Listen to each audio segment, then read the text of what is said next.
ఏదైతే ఎన్నికల ఫలితాలు వచ్చినాయో వాటి విషయంలో బీహార్ ఎన్నికలను చూస్తే క్లియర్గా భారతీయ జనతా పార్టీకి మళ్ళొకసారి అక్కడ ఆ ప్రజలు పట్టం కట్టడం జరిగింది.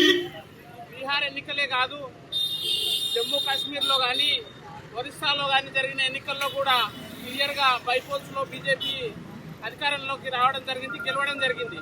అయితే మనము కొన్ని ఈ ప్రాంతంలో ఆలోచించాల్సిన విషయం ఏంటంటే భవిష్యత్తులో కూడా కాంగ్రెస్ వర్సెస్ బీజేపీ ఉంటుంది తప్ప టీఆర్ఎస్ ఉండే పరిస్థితి లేదు. ఈరోజు ప్రజలు క్లియర్ గా ఉన్నారు. రేపు భవిష్యత్తులో అభివృద్ధి పాలన జరగాలంటే భారతీయ జనతా పార్టీ ఉంటేనే అభివృద్ధి జరుగుతుందని క్లియర్ గా విశ్వసిస్తుంది. కాబట్టి దేశవ్యాప్తంగా భారతీయ జనతా పార్టీని ఈరోజు అధికారంలోకి తీసుకొస్తా ఉన్నారు.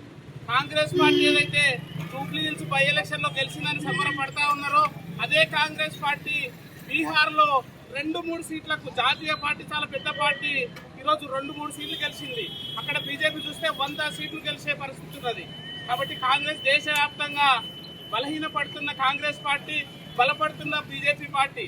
కాబట్టి ఇక్కడ ఉండే యువత ఆలోచన చేస్తున్న ప్రతి ఒక్కరు రాజకీయంగా ఎదగాలి, సమాజాన్ని మార్చాలనే ఆలోచన ఉన్న ప్రతి ఒక్కరు పట్టాల్సిన జెండా బీజేపీ జెండా. కాబట్టి రాబోయే ఎన్నికల్లో, స్థానిక ఎన్నికల్లో కూడా ఇక్కడ ఉండే యువతంతా ఆలోచించి భారతీయ జనతా పార్టీకి అవకాశం ఇవ్వాలని కోరుతా ఉన్నాను.